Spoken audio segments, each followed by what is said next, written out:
because it's actually one of the more difficult moves in the theory, and yet once it's in place, it makes a lot of sense. So the three basic perspectives, two things happen when we move from the 3 to the 4. One is we consider the individual versus the collective, and the other is we consider the interior versus the exterior. Okay? So, it's obnoxious to explain it. Could we just I'm just gonna read it wherever in the room. When D says 4 quadrants, for how many people is that like the basis is pretty clear? Like what's the starting level here? Just like say 4 quadrants, pretty much we know what we're talking about. We're kind of cool. Jason, you got a crash course to figure it out. But pretty much people are Well, I mean, I just want to know the basis so you'll know how much that. Even last week, I had John go over the lower right quadrant again. I don't get that one for some reason. Okay, so keep in mind the right-hand column is it. Yeah. It's the its. It's all, the right-hand column is all that is external. I saw that crazy bumper sticker out there that somebody has that says, maybe if we ignore the environment, maybe it'll go away. That's mine. It's the it. So the upper right is the external of the individual it, right? And the lower right are the externals of the collective it. So everything we can see that's on the outside. So are these all its to me? Depends on what perspective you're taking. So they can be as well as so if lower Mark's left. an it right now, and I want to describe him as an it, I see basically a human being. I have a category for human being. I have a category for an eyeglass wearing human being. I have a category for a long hair bearded human being. I don't know what that means. I'm not going to translate it so much. Maybe I will. Now I start to invoke my interior, right? You see, there's an interpretive function that starts to happen. I can see that now his expression's changed. I'm not going to interpret what that is. He's leaning on his pen. Maybe he has some relationship to study. So I'm seeing the individual, and I'm seeing his exterior, what it is I can see from the outside, right? Now he's a material functioning being. He has a body, he has a nervous system, he has blood. If I consider his physical well-being, his health, when you go to the doctor, in the United States, they are usually in the upper right. They are looking at you as an individual. They're not looking at you embedded in culture. They're not looking at the systems you're functioning in. They're not looking at how fucking crazy your husband is. They're looking at you from the upper right, your body, your exterior, what we can affect in the material realm. That's the upper right. Okay? Does that make sense to everybody? Is that clear? Okay. Now so the it and the its, see the three perspectives are here. Okay, so there's I is the upper interior, right? The we is the lower, and this is all the it. And that's the inelegance of it. Does everybody see that? So we've got I, we, and it, the individual and the collective. Okay, so the we is happening here. You know, so what? Yeah, maybe just to do, I'm gonna do like literally 60 seconds. I found this, I was actually just talking to our friend about this, just the fastest way. And then I don't want to spend any time on this because this is a big mind time. We have not that much time to break. I'm going to address this in big mind. I'm going to do this. Right. Just a 60-second thing. To heal someone. Okay, to heal someone. To heal anyone who needs healing, right? You need to address all 4 quadrants. But we don't. Right, but we don't. Right, exactly. Well, we all have our favorites. That's right. Let's just look at it. It's going to be the easiest way to kind of get this, and it's the most, we said we're trying to evolve Integral into a compassionate vehicle. It's the best way to feel it and experience it as a compassionate vehicle. So as Dee said, you go to the doctor's going to look first at, most doctors at upper right. And how's the body functioning? And, we'll look to how can we intervene in upper right. So upper right might mean meds, it might mean surgery, but it's all the ways we look at the upper right physical body, and we call that the exterior of the individual. Okay, or if we think of it in terms of addiction, you could say that we're going to look at it in terms of the effect of alcohol on the body and how to interrupt the behavior to keep the alcohol out of the body. That's the thing we're most concerned with. That's right. That would be upper right. I didn't want to, but we could flip. So that's upper right. And yeah.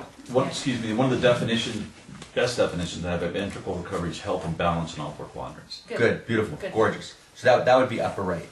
Then if I would look at lower right, let's just stay with the it for a second. Lower right would mean can you afford insurance? Is the HMO working? Right? the structures, What the systems are available? what systems are available to affect healing, or if And you're, what systems is the person participating in that are actually supporting the lack of health? but right. objective systems. Objective, Objective- environment, separate, Objective it. systems. So it has all objective systems which are either healing or not healing. I have a friend, Gabriel Cousins, who does raw food. He's a great guy. So Gabriel likes to talk about the culture of death and the culture of life. Whenever I drink a Diet Coke, it gives me a long speech.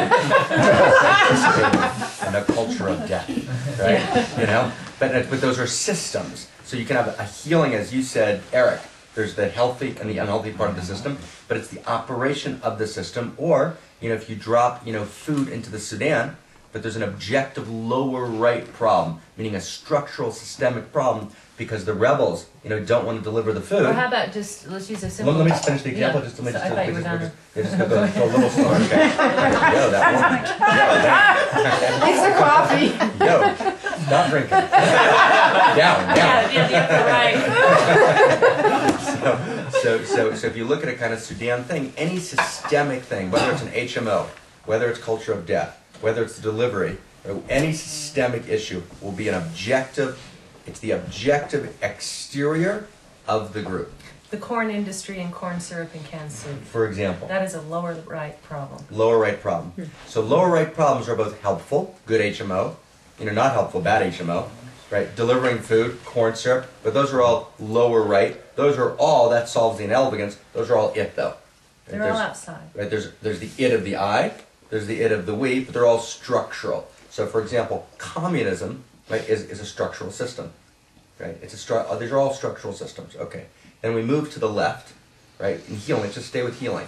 Right? Healing might be the upper left, which means the interior of the individual is, well, how do I experience myself? What is my internal relationship, right, to my disease? Right? You know, am I able to What's my access? self-concept? What's my How do my self-concept? feelings of badness and Do I feel like unworthiness? I'm being punished or not being punished, right? Do I feel like I deserve to get well or I don't deserve to get well? Right? That's an interior conversation, has nothing to do, right, with the upper right. That's all upper Right. left. And what is my awareness of my interior? Even Right. more important, lots of times people aren't even connected to their interiors. One of the biggest challenges we have when we're teaching in the corporate environment is that it's so related to the exterior that when you try to do training in the interior, you can't. You have to begin by connecting people to the fact that they have an interior experience. Meaning, that's what Dan started today with, meaning, that phrase from Robert Keegan, that great phrase, I need to take that which is an object and make it a subject. I need to make visible, right, what's actually happening inside so I can access it to be part of my healing. So that's upper left healing, right?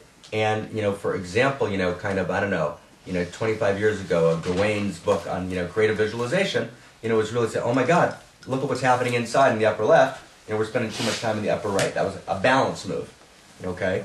Right? And then, of course, there's the lower left. And the lower left is, right, well, it could be two things. It could be relational. What's my relationship to my doctor? That's a relational issue. Right? What happens in what someone called here, right, the space, I think you did, the space in between. Right? And they call it, it's a beautiful phrase. I'm going to come back to later. It's a beautiful phrase. What happens in the space in between is a gorgeous, gorgeous way to talk about, you know, lower left, which is, of course, critical for healing. And here's the funny thing, and then pass the ball back to Diane, to Big Mind, although she'll probably take it in a second, right? But oh. See, now he's trying to like work in the second person, but I'm not having anything. What's she like with H, Ken? Don't try to move into relationship So what happens here, and here's the key, this is the actual key is that in culture, right, people are colonialists. They colonize. I mean, they say, you know, you talk. There was a woman I knew in Tel Aviv who was very into Gawain's beautiful visualizations, and her basic idea was that every upper left completely and absolutely determined disease, right? That's colonizing. It's colonizing, saying upper left. That's what makes it happen. Other people make it all about the relational thing. You know, many doctors say, forget all that stuff. Just okay, let's just diagnose here, or it's just, you know, structural. Communism said, Marx said, it's all, Marx's basic point was, it's all about the lower right. It's all about the structures, right, of society. And whenever you colonize, what you're doing is you're defacing divinity. You're saying one face is the face, the other faces don't play. Or because you have a preference for a certain perspective because it works for you, and you're not able to somehow see these other perspectives and how they are at play also because of